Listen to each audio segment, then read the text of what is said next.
sebagai anak muda itu penting untuk punya rasa apa ya? Terima kasih Mas Adi, dan benar sih kita berasa mudah banget semua yang ada di sini. Tadi ada yang mana yang relate gitu bagiannya, bagian yang main guna-guna katanya.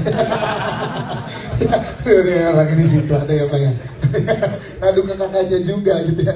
Oke, kita lanjut ngobrol lagi di sini. Udah ada Pak Winston Utomo juga. Pak Winston, kita pengen tahu juga 2023 Idean Pictures membuka dengan Balada Si Roy setelah sukses di tahun 2022 mengumpulkan jutaan penonton dari karya-karyanya. Seoptimis apa melihat Balada Si Roy menjadi pembuka karya spesial dari Idean Pictures? Pak Winston, silakan. Thank you Dias. Selamat sore teman-teman semuanya. Terima kasih sudah hadir pada sore hari ini. Kalau dari kita sangat terhormat dapat memiliki kesempatan untuk mengkaryakan film Balada Si Roy ke layar lebar. Karena film Balada Si Roy ini adalah cerita yang sangat relevan untuk kita semua, apalagi untuk anak muda, generasi milenial, khususnya generasi Z.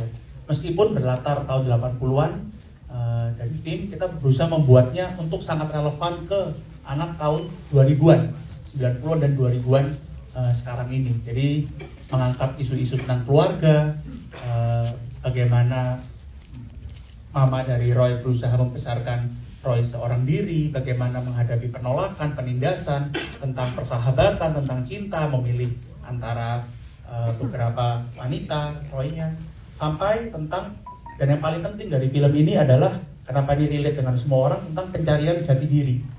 Karena kita pasti pernah sendirian, kita di kamar maupun di danau ataupun dimanapun, kita akan bertanya ke diri kita sendiri, seperti yang Roy tanyakan ke diri dia, apa tujuan saya terlahir di dunia ini. Dan seringkali kalau kita beruntung umur 15 tahun, 20 tahun kita mendapatkan arti tujuan itu. Tapi bisa juga umur 25, 30, 40 kita juga belum mendapatkan apa tujuan kita terlahir di dunia. Yang kita harapkan setelah kita menonton film Balada Si Roy, kita kembali ke rumah kita masing-masing, ke kamar kita masing-masing, kita bertanyalah ke diri kita, apa tujuan kita terlahir di dunia? Apa tujuan saya terlahir di dunia? Dan kita berharap teman-teman semua yang menonton dapat menemukan jawabannya. Yes, itu dia, tepuk tangan dong. Karena kita bisa menjadi refleksi untuk diri kita masing-masing setelah menonton film Balada Si Roy ya Pak ya. Baik, terima kasih. Nanti kita ngobrol lagi dengan pertanyaan dari teman-teman media. Pak, kita ke Pak Wilson Cuaca dulu, selaku eksekutif produser dari Is Ventures yang merupakan juga salah satu venture capital terbesar di Asia yang juga dikenal aktif berinvestasi di perusahaan-perusahaan teknologi besar di Indonesia. Nah, pertanyaannya adalah, kenapa tertarik untuk ikut tergabung di Balada Si Roy ini bersama dengan Idean Pictures, Pak? Silahkan. Teman-teman, buku Balada Si Roy itu merubah hidup saya sebenarnya. Jadi pertanyaan tadi Winston katakan itu dijawab oleh Pak Maskom, mencari jati diri. Waktu itu saya masih umur 14 di SMP, bingung mau gimana gitu. Terus nggak ngerti sebenarnya kalau jadi cowok itu seperti apa. Itulah jadi panduannya, baca. Oh ternyata cowok itu harus loyal. Banyak pacar dong. Sayangnya bagian itu kurang ya. Ya. Kemudian mencari jati diri, jalan sendiri, berpetualang. Tapi kan karakter Roy itu sangat rich ya, penuh dengan paradoks. Dia mau menerjang, tapi dia juga ada sisi sensitifnya. Dia sayang sama orang tuanya. Dia pindah ke kota yang baru, mencari teman baru, tapi dia juga ada teman lamanya, anjingnya, setia, peninggalan dari bapaknya. Jadi penuh dengan itu. Dan kisah itu pertama kali pas saya baca itu saya bisa merasakan kehilangan. Selama ini nggak pernah umur 14 itu ngerti cara kehilangan itu seperti apa pada saat Roy kehilangan anjingnya gitu. Itu kan zaman umur 13-14 itu semuanya dunia itu positif, nggak ada namanya sedih itu seperti apa gitu. Nah jadi itu merubah tuh akhirnya berpetualang. Pada saat saya masuk universitas saya masuk ke Mapala untuk merasakan gimana jadi Roy. Dan di sana belajar tentang bagaimana proses itu sangat penting. Tujuan akhir mungkin kita nggak tahu, tapi selama proses itu kita jalani, kita bisa melalui hal-hal yang tidak kelihatan dengan jelas gitu. Dan salah satunya itu sebenarnya berkaitan dengan kerjaan saya sekarang, investasi. Investasi itu kita melakukan investasi untuk sesuatu yang nggak jelas gitu. Pada saat dulu pertama kali saya ketemu dengan Winston, investasi ke Idean Media itu cuma ada, nggak ada apa-apa, benar-benar cuma ide gitu. Ya tapi kalau Roy aja bisa, kenapa saya nggak bisa? Gitu. Wow, luar biasa. Benar-benar mencari jati diri. Begitu saya dengar theme songnya, berjalan sunyi sendiri, mencari jati diri. Waduh, udah tiap hari kerjaan saya dengerin lagu itu terus. Kayaknya balik lagi semua masa-masanya. Dan terutama senang sekali bisa ketemu dengan Mas Gong, idola saya gitu.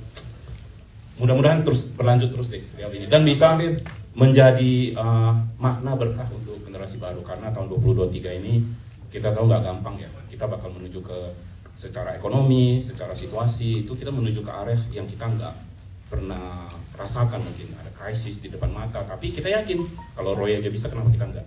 Yes, itu dia. Tepuk tangan dong untuk Pak Wilson. Berarti ini seperti jodoh ya Pak Wilson ya? Dari terinspirasi dari novel sampai berubah hidup dan lain-lain. Winston bilang, kita mau bikin balada si Roy, yeah. Mau ikut. Gak usah mikir, terserah gue ikut. Bahkan kabarnya tanpa nggak sampai 1 menit keputusan itu dibuat. Harus ikut. Harus ikut. Tepuk tangan dong. Berarti ini salah satu bukti nyata yang sudah ada ikut terbawa dari balada si Roy, terpengaruh. Ini yang sangat luar biasa. Kita ke Mas Salman Aristo. Mas Salman Aristo sebagai penulis untuk film Balada si Roy yang juga fans berat dari novelnya itu Balada si Roy. Saat bergabung bersama dengan teman-teman dari Ideal Pictures yang juga ngefans Mas, yang juga punya ikatan emosional juga untuk Balada si Roy, apa tantangan terbesarnya mendeliver ini kepada penonton? Wah, ya pertama ya harus jadi gini, Balada si Roy itu buat gue pintu gerbang gitu pada saat itu. Pada saat itu SMP, baca, belum tahu banyak hal gitu, lalu membaca Balada si Roy di majalah Hai pada saat itu. Sadar nggak? Pada saat itu belum sadar gitu ya. Begitu sekarang melihat loh, itu yang membentuk gue akhirnya pada saat itu. Yang paling di depan pada saat itu adalah terobsesi dengan punya ransel kanvas gitu. Pingin jalan gitu, terus pingin jadi kayak Roy, punya pendapat sendiri terhadap apa yang mau di jalan gitu, langkah sendiri itu kita yang atur gitu. Itu tuh belakangan membuat gue sadar bahwa itu yang membuat gue kenapa akhirnya gue jadi suka slang, kenapa gue menggila Iwan Fals, kenapa gue turun ke 98 di jalan gitu dan segala macam. Itu awalnya dari situ gitu. Yang buat gue Roy itu adalah gerbang. Nah, ya bagaimana caranya gue bisa menerjemahkan itu kan panjang ya gitu. Roy adalah legacy yang sudah sepanjang itu, dan ke gue pribadi juga sama. Dan bagaimana membuat tantangannya adalah bagaimana ini juga bisa menjadi gerbang buat generasi yang sekarang, bahwa Balada si Roy adalah, tadi semua udah ngomong gitu ya, soal bagaimana ini menghadapi tantangan. Tapi buat gue yang paling penting adalah kalau tadi Mas Wilson bilang bahwa jadi tahu arah jalan, itu betul sama. Tapi ada satu hal soal kehilangan. Kalau gue buat ada satu hal lagi. Ya. Ketika gue membaca Balada si Roy, serial itu menjadi sahabat gue sepanjang gue SMP adalah tidak apa-apa untuk sekali-kali kalah. Karena yang paling penting adalah kita masih bisa bangun untuk itu. Jadi itu yang paling besar buat gue, bahwa Roy mengajarkan gue untuk tidak apa-apa, untuk sekali waktu kita kalah, dikalahkan oleh kehidupan. Yang paling penting adalah nggak boleh nyerah. Itu yang paling gue pegang banget gitu. Dan ternyata itu resiliensi itu yang paling penting buat gue. Daya lenting itu yang paling penting. Nah itu yang menjadi challenge. Bagaimana itu bisa jadi gerbang, itu juga sama nanti yang nonton film ini juga bisa merasakan hal yang sama seperti apa yang gue dapat. Yes, itu dia. Tepuk tangan dong untuk Mas Salman Aristo. Terima kasih Mas Salman Aristo. Kita ke Mas Gong sebagai penulis novel dari film Balada si Roy. Kita boleh tepuk tangan dulu dong untuk Mas Gong. Mas Gong, jadi di samping kanan kirinya ada tim yang luar biasa yang membuat Balada si Roy hidup untuk generasi sekarang. Di sutradara seorang Mas Fajar, kemudian diperankan oleh Abizar. Ini gimana Mas Gong saat mempercayai Balada si Roy ke tangan-tangan orang-orang hebat ini? Ya di dalam dada saya ini ada gempa bumi nih. Gak karuan. Iya. Ini hari ini, sore ini sebenarnya konspirasi Fajar sama istri saya. Harusnya saya di Vietnam nih, lagi naik kereta, menemani adik-adik yang kalah ya sepak bola. Ya, harus kita hibur ya. Tapi paspor nggak diperpanjang. Saya inginnya sih acara seperti ini, saya takut sebenarnya hadir sih. Khawatir khawatir tidak sesuai ekspektasi saya. Tapi ternyata nih saya lihat adik-adik Abizar dan sebagainya, Fajar, tadi dengar dari Winston, wah ternyata mudah-mudahan ini awal yang baik. Ketika Fajar datang ke rumah saya di Serang, Banten, saya rasa itu apa ya, istilah law of attraction ya. Jadi kemudian Abijah dulu ayahnya pengen main, lalu yang jadi Ani ada tai lalatnya di sini. Kan Ani itu ada tai lalatnya ya. Saya rasa ada nama di sini Jordi sama Al-Ghifari, dan ini Al-Ghifari, kemudian ada Jordi, anak saya namanya Jordi Al-Ghifari. Wow. Jadi apa itu serendipity ya, itu semacam sesuatu yang kayaknya.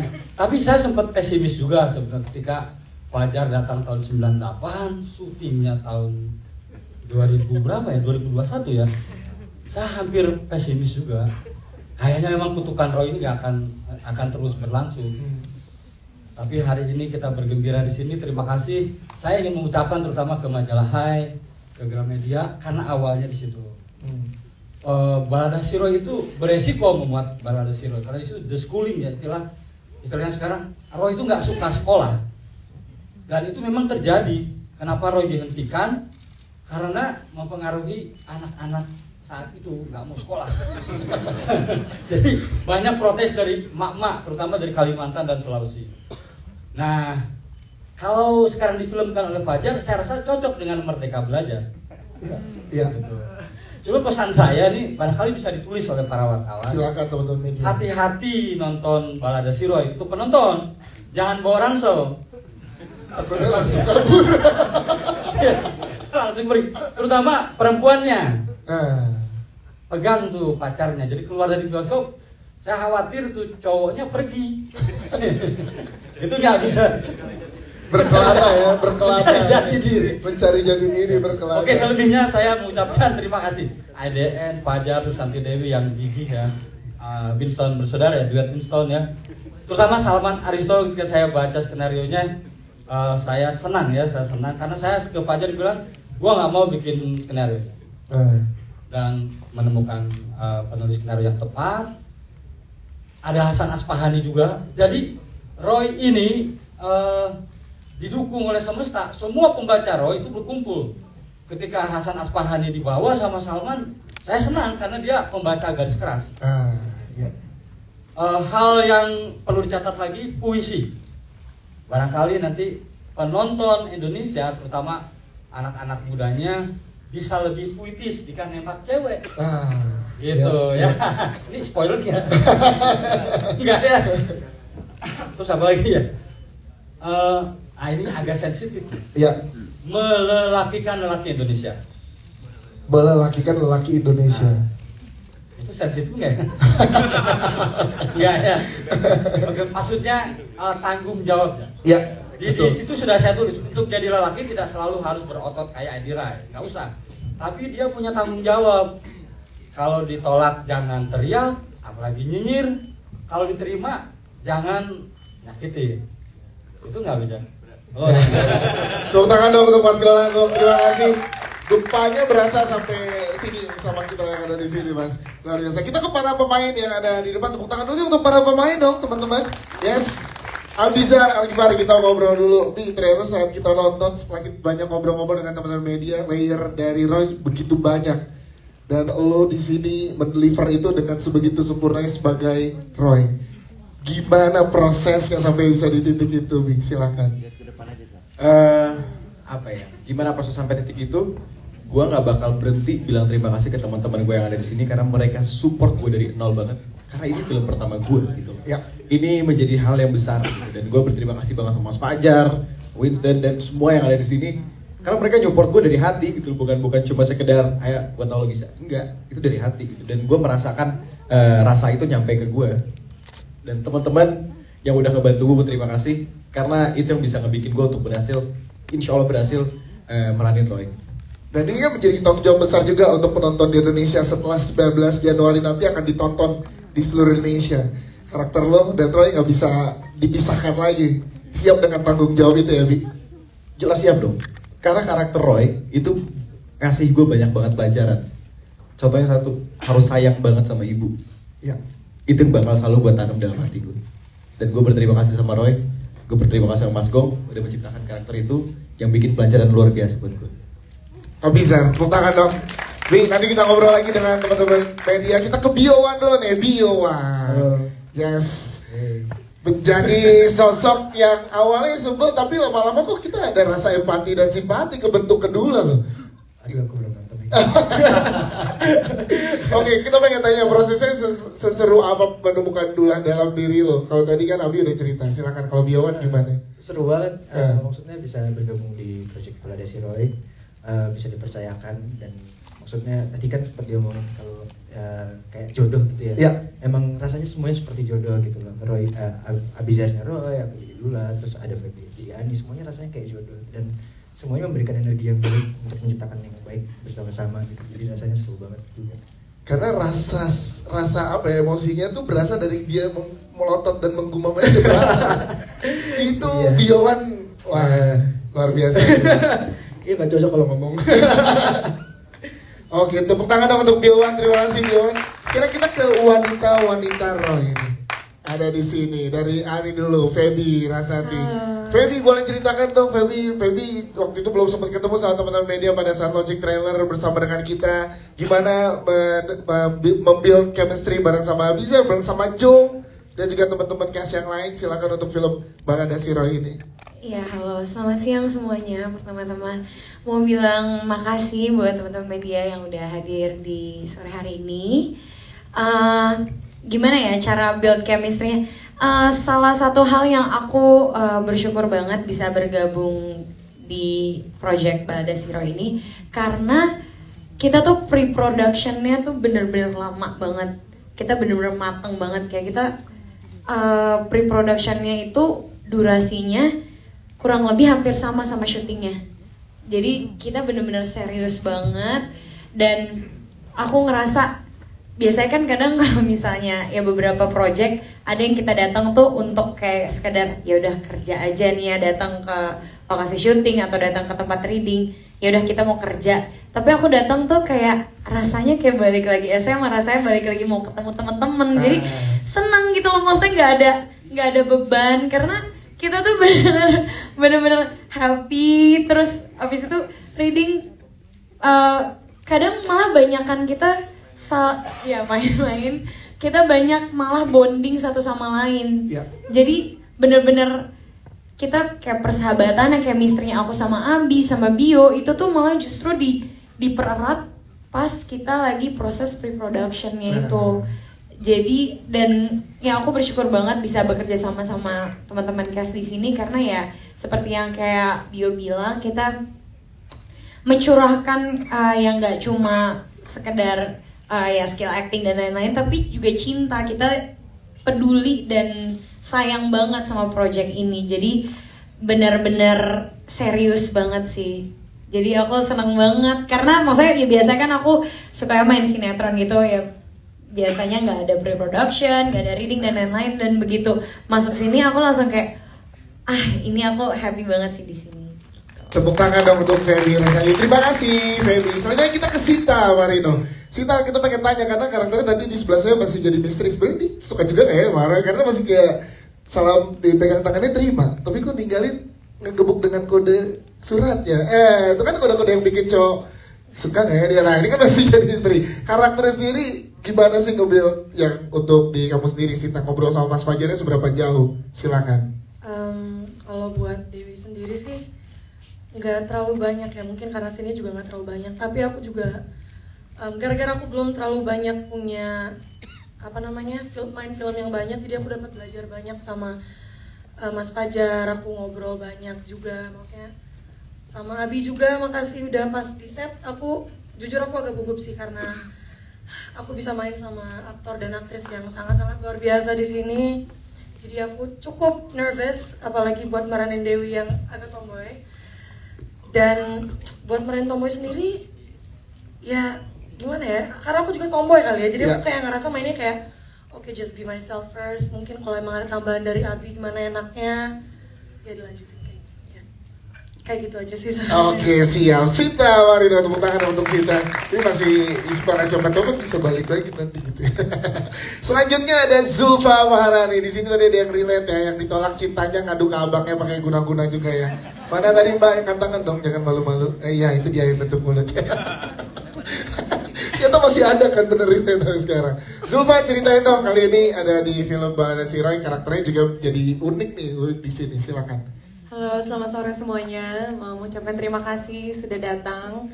Untuk karakter Wiwi, karena memang aku memerankan gadis asli Serang di tahun 80-an, dan itu aku belum lahir di tahun segitu kebetulan. Jadi memang banyak banget aku diskusi pasti sama Mas Nugros, terus juga ada acting coachnya sama Jibong, terus juga ada, untungnya kita diselamatkan sama ada konsultan ya tentang bahasa Serang.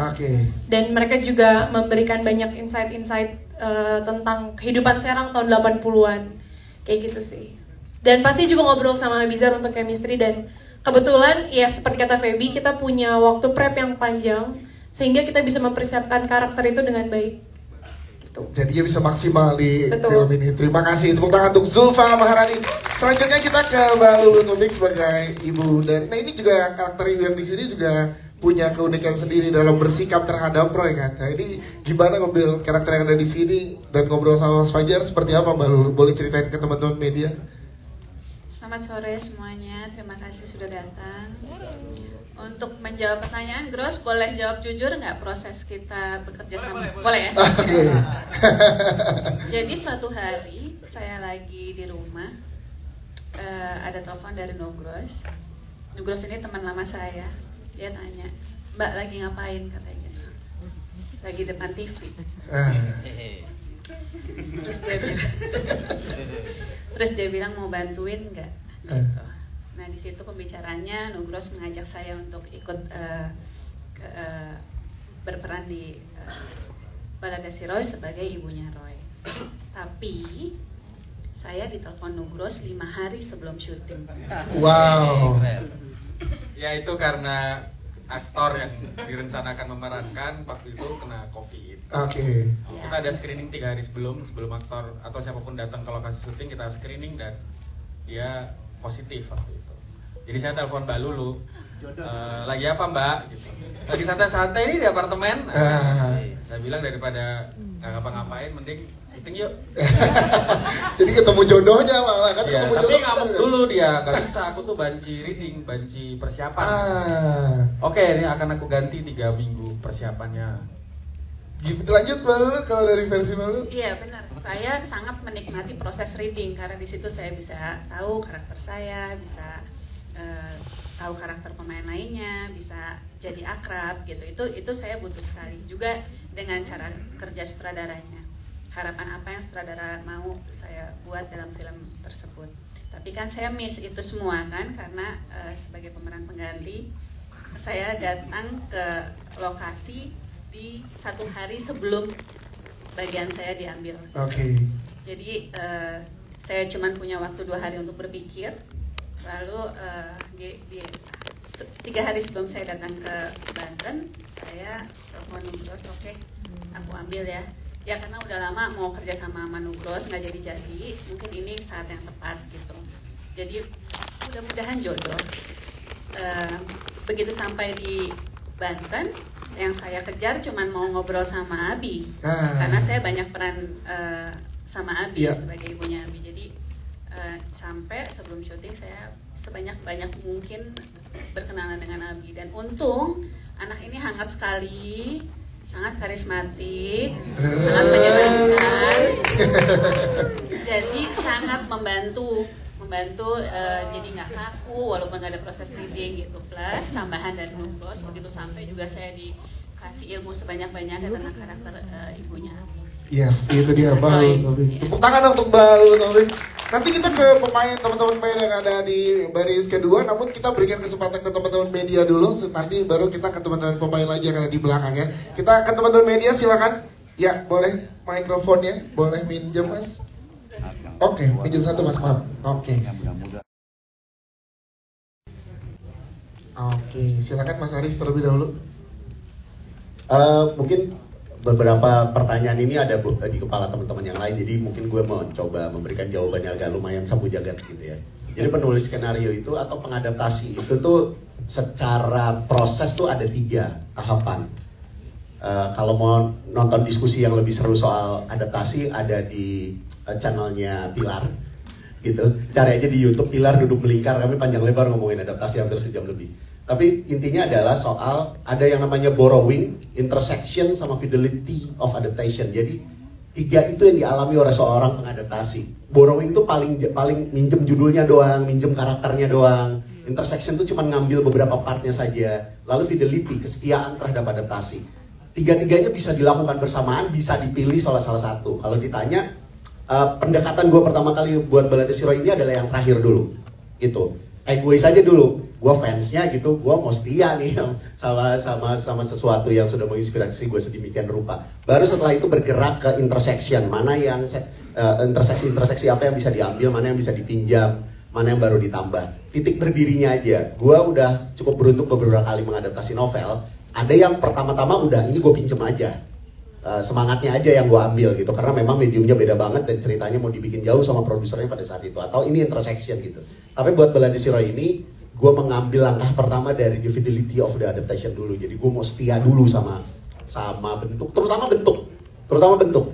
Bagaimana challenge terbesar adalah yang selain tadi tolong kayu besar soal gerbang, bagaimana menceritakan cerita balada yang cenderung fragmental di dalam sebuah medium audiovisual. Itu challenge yang sangat luar biasa buat seorang penulis skenario ya, buat seorang filmmaker. Bagaimana cara membuat jahitan yang tidak terlalu kentara, tetap terasa baladanya. Balada kan begitu ya. Balada itu kan kayak dongeng sehari-hari, cerita sehari-hari. Bagaimana itu bisa bergerak tapi juga kalau orang Sunda bilang nggak ngayayai gitu. Semoga banyak yang ngerti. Ntar diterjemahin sama Mas Gong. Nggak ngalor ngidul gitu. Tapi gimana, itu challenge yang terbesar karena sikap. Pertama kali gue memilih untuk this time gue mau fidelity of the adaptation. Gue nggak mau cuma intersection, gue nggak mau cuma borrowing. Oke, siap. Terima kasih Mas Aris. Selanjutnya boleh tepuk tangan dulu, silakan. Selanjutnya Abizar, silakan boleh dijawab. Ya, untuk pertanyaannya banyak banget hal-hal yang berat bagi gue di film Balada Si Roy ini karena ini menjadi pertama kalinya untuk gue nge-lead sebuah karakter di film. Dan ini bukan film ecek-ecek, ini Balada Si Roy gitu loh, yang banyak banget penggemarnya dari tahun 80-an. Gue harus mengejar ketertinggalan gue harus lebih mengerti tentang acting itu apa gitu loh. Dan gue harus bisa menyamain kedudukan gue bersama teman-teman gitu loh. Itu yang menjadi challenge banget buat gue. Dan untuk adegan fighting, ini seru sih karena kita untuk latihan fightingnya aja kurang lebih 1,5 bulan gitu loh. Kita sehabis kita reading, kita selesai reading, kita ada workshopnya sendiri, kita ada latihan fisik. Setelah latihan fisik kita lanjut latihan choreo fighting yang mana itu banyak dan kita hafalkan semua gitu. Banyak banget keseruan-keseruannya gitu, dan ditambah dengan adanya workshop fighting ini menurut gue nambah chemistry antara pemain gitu. Karena kita seru-seruan bareng, ada yang jeburin ke kolam renang, ada yang HP-nya hilang, ada yang HP-nya rusak, basah gitu, dan banyak hal lainnya gitu. Oke, siap. Terima kasih. Selanjutnya silahkan, boleh Pak, boleh berdiri, sebutkan nama, media, dan pertanyaannya. Halo, sebelumnya terima kasih, saya Diva dari Sineris ID. Saya ingin bertanya, sebelumnya saya sempat menghadiri Jakarta Film Week di Oktober lalu dan kebetulan saya melihat tulisan salah satu narasumber dari tim Balada Si Roy, dan katanya Balada Si Roy itu sempat dikabarkan kena kutukan. Jadi akhirnya Balada Si Roy itu berhasil mematahkan kutukan itu. Pertanyaannya, apakah benar adanya kutukan itu dan apa sih mungkin rahasia atau fun fact dibalik akhirnya kesuksesan dari film Balada Si Roy ini dan berhasil diputar pada Jakarta Film Week dan sebagai opening. Selain itu juga berhasil tampil di JAV dan juga beberapa festival lainnya. Dan juga kalau boleh nanya lagi. Boleh satu lagi silakan. Untuk Feby kan sempat ada adegan tadi megang anjing ya, dan setahu saya itu anjing yang mungkin galak gitu dan terlatih. Nah kira-kira untuk adegan itu apakah ada teknik khusus atau ada latihan khusus? Oke, siap. Terima kasih. Yang pasti pertama tadi dimandiin juga filmnya sama Om Egi ya. Jadi silakan Mas Fajar, silakan boleh dijawab. Oke, kalau soal kutukan itu istilahnya Mas Gong sebenarnya. Tapi kalau bagi saya, dia kadang-kadang kalau saya sebagai sutradara itu kan punya keinginan, wah cerita-cerita yang dulu saya baca saat remaja nyampe nggak ya untuk saya bisa filmkan kelak gitu. Jenjang karir saya itu nyampe nggak ya untuk nge-reach beberapa cerita yang dulu saya baca gitu. Nah sebenarnya terlintasnya itu ketika Mas Gong lagi posting di Twitter dia sedang ada di Thailand kalau nggak salah. Kamboja ya. Di Kamboja saya DM, Mas, Balada Siroy masih available nggak untuk saya filmkan? Oh ya kalau tertarik ke rumah aja dibilang. Oke. Jadi saya sama Santi akhirnya ke rumah gitu, ke Serang. Untuk pertama kali saya melihat kota Serang gitu. Dan saya ngomong sama dia. Tapi setelah dia mengatakan iya, itu baru bisa difilmkan 2 tahun kemudian. Sampai kemudian demi istri production itu menjadi Identity Pictures ya. Setelah saya ketemu Winston, itu takes 2 tahun. Setelah menjadi 2 tahun juga ketika mau difilmin pandemi, jadi kita mundur lagi untuk syutingnya, dan setelah pandeminya agak reda di awal 2021 baru bisa kita syuting pertama kali. Selesai syuting dia selesai film, kita edit, mau dirilis mundur 3 kali ya, mundur 2 kali atau 3 kali gitu, 2 kali. Jadi baru bisa alhamdulillah di tahun 2023 ini. Itu versi saya yang sedikit agak panjang. Kalau Mas Gong dari panjang lagi pasti gitu. Nah, sekarang ini partnya dia. Silakan Mas. Ya, kalau kita ingat Putri tidur ya, saya nunggu-nunggu siapa pangerannya akan. Gitu. Siapa yang mengecup keningnya? Iya. Jadi ini nggak tahu Fajar udah pernah cerita nggak? Fajar tuh datang ke rumah bercerita bahwa suatu hari dia pernah menghadiri pelatihan saya di Jogja tahun waktu dia masih SMA ya, Fajar SMA ya. Waktu SMA dia bercerita dengan wajah yang sedih gitu. Jadi saya merasa iba ngedengarnya.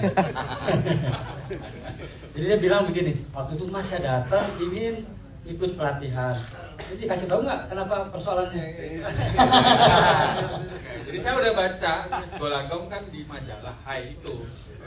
Suatu hari dengar kabar di Jogja bahwa Golagong akan isi workshop di Kaliurang.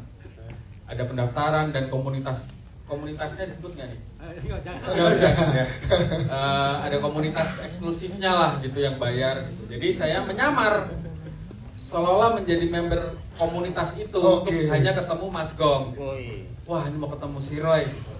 Pas ketemu di kelas itu akhirnya ketemu kan di deket gitu kan, mau nanya atau mau apa, mau terpesona gitu, panitianya mendapati saya menyelundup. Akhirnya saya disuruh keluar, tapi saya nunggu di depan villa kan, di villa gitulah. Akhirnya saya nongkrong di warung Indomie atau angkringannya gitu. Dilalah dia datang ke warung itu bersama Boim Lebon ya? Iya kayaknya lupa. Bersama beberapa panitianya dan beberapa peserta. Jadi saya udah makan sambil ngeliatin, oh namanya Golagong enggak, saya kayak apapun. Cuman menatap sambil makan Indomie ya. Gitu. Iya.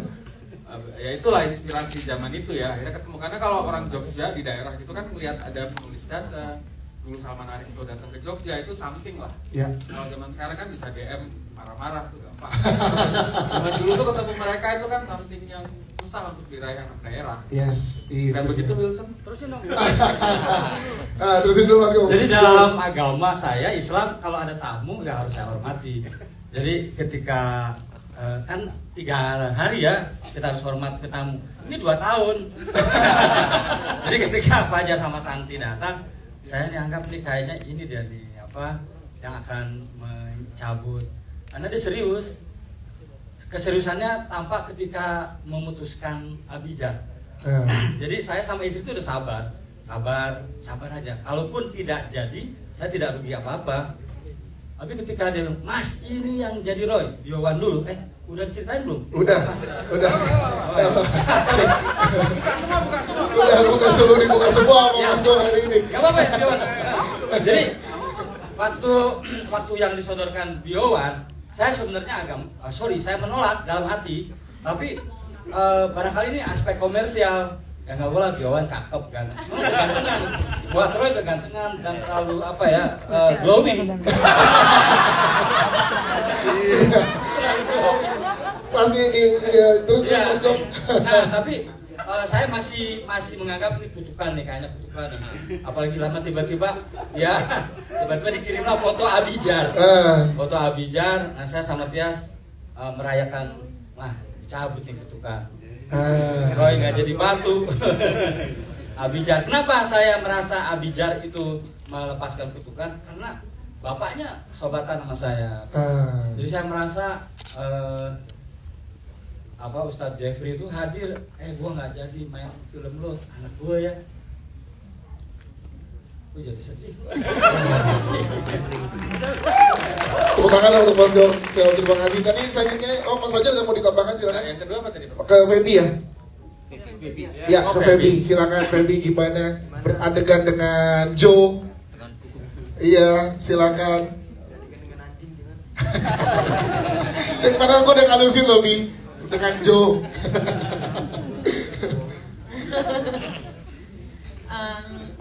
Pertama-tama aku sendiri emang I'm a dog person, jadi emang aku suka banget sama anjing, jadi untuk main sama teman-teman media O-nya boleh diartikan sendiri ya, karena mau dari teman-teman yang lain beda main sama binatang anjing. Aku seneng banget. tapi kalau misalnya sama Joe itu aku sama Abi, jadi selain kita reading sama teman-teman tuh, aku juga selain kita dapetin chemistry sama teman-temanku, kita juga dapetin chemistry sama Joe. Kita tuh latihan sama anjing terus. Jadi jadwalnya sebelum reading aku latihan sama Joe. Terus abis itu baru kita reading, abis itu baru yang cowok-cowok mereka semua fighting gitu. Dan setiap hari kayak gitu. Jadi prosesnya ya itu sebulan setengahan kita emang kayak latihan main anjing terus. Oke. Main bersama Joe ya, bersama anjing yang berperan sebagai Joe. Ya, jadi Feby bermain bersama anjing yang berperan sebagai Joe gitu ya teman-teman ya. Oke. Bersama Joe. Ya, terima kasih Feby. Oke, silakan. Soal anjing. Jadi Joe. gini, kenapa ada anjing Joe? Di dalam sastra itu ada perbandingan gini. Jika ingin tokohmu kelihatan cantik dan ganteng, pasangkan dia dengan binatang.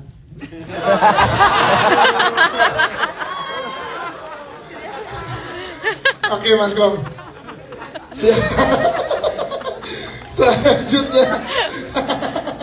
Selanjutnya Mas, boleh silakan nama, media dan pertanyaannya. Ya, selamat sore. Selamat sore. Saya Fuad dari wartabuana.com. Sebelumnya saya ucapkan selamat ya atas launching.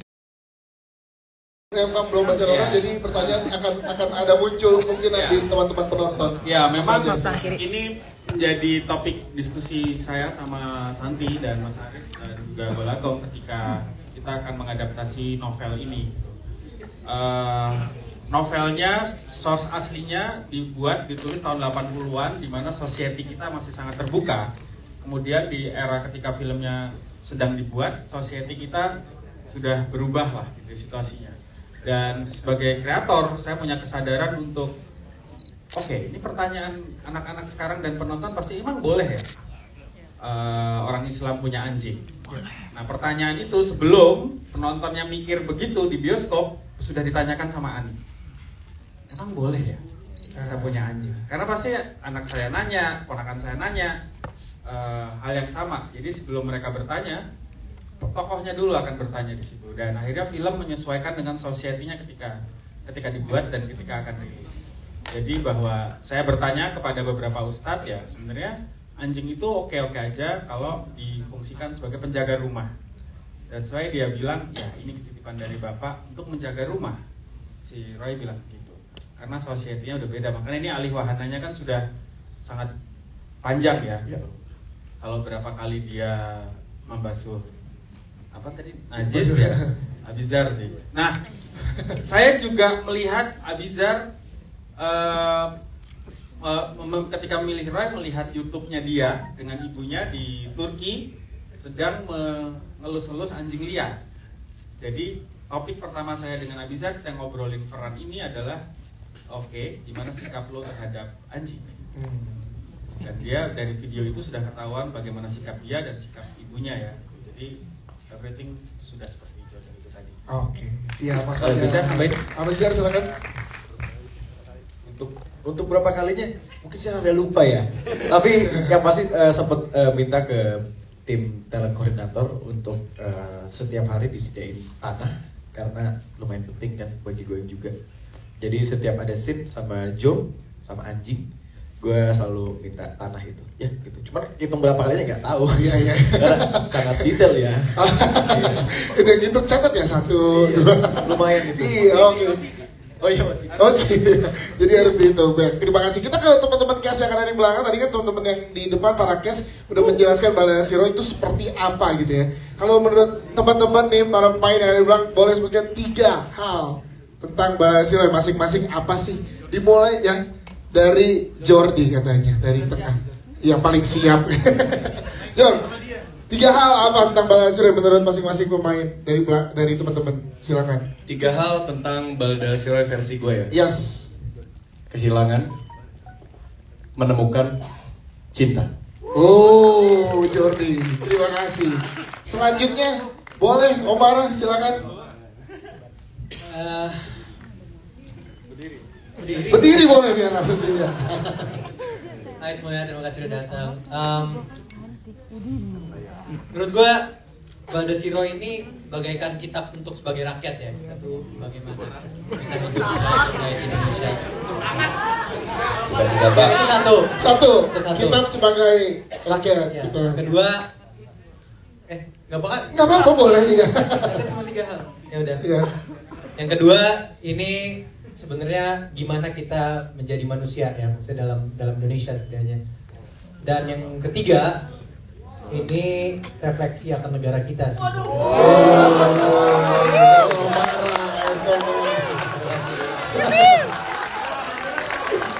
Omara sekaligus bawa mesin tik di belakang ya. Omara terima kasih ke Yusuf Mardika. Jum, silakan Jum. Calon legislatif.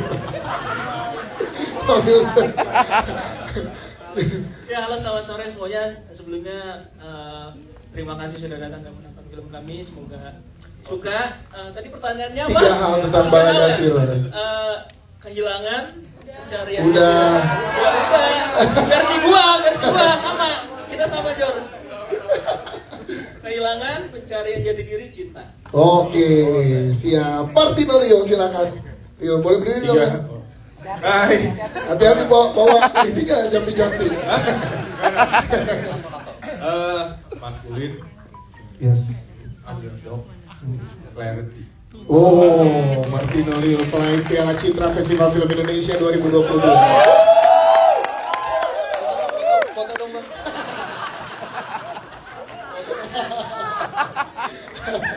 Wamda, silakan Wamda. Terima kasih teman-teman sudah hadir. Saya sebelumnya mau berterima kasih sama Mas Fajar. Saya orang Batak, tapi belum pernah dipercaya. Jadi pemeran Batak baru di sini ya. Baru di sini Mas. Terima kasih. 3 hal buat saya Balada Zero: hangat, dekat, sedikit nakal. Hangat itu Balada Zero apa lu? Hangat dekat sedikit nakal. Marcel Darwin silakan, boleh berdiri.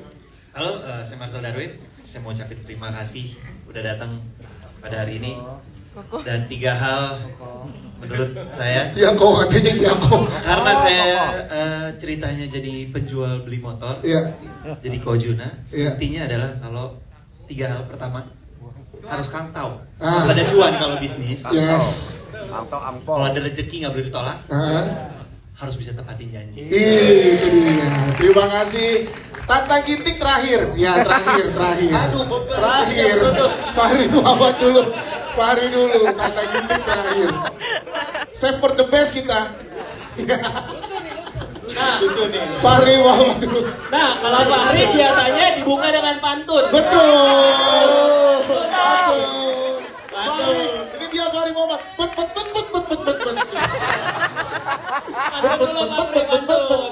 Pantun dong. Kita jawab cakep ya. Ya, yuk. Sikat dong. Coba balik badan dulu, kasih tahu belakangnya. Nggak usah ya. Wah, silakan. Belum. Tenang. Bubur sumsum, makannya sambil main layar. Cakep. Assalamualaikum sayangan. Ya, 3 hal Balada Siroy menurut lo apa? Silakan. 3 hal. Yang Caka, pertama, oh nggak pantun lagi. Nggak dong. Ya, kalau menurut gua kesetiaan. Cakep. Bukan pantun juga. Kesetiaan, pertemanan dan perjuangan kalau menurut gua. Kesetiaan, pertemanan dan perjuangan. Siap, terima kasih. Mas Aldo, silakan. Ya, ini takut ada yang berantem ya. Halo semuanya, terima kasih udah datang. Apa tadi? 3 hal. Lucu banget nih. Kalau dari gua sih pendidikan, grow up sama kalau utang jangan lupa dibayar. Belum dibayar sampai sekarang. Belum dibayar sampai sekarang. Tante Kitty. Kenapa bebannya di saya ya? Ketua kelas. Oke, sebenarnya terima kasih. Sebelumnya saya terharu banget waktu diajak untuk main di Balada Siroy karena saya pikir kini saya jadi anak SMA. Enggak, ternyata bukan. Saya direngkeng-kengkeng jadi apa?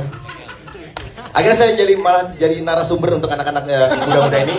Bang, 80 gimana sih? Ya buat tua. Gak semua itu tapi ya. 3 kata. 3 hal. 3 hal. Iya, 3 hal. Aduh, apa ya?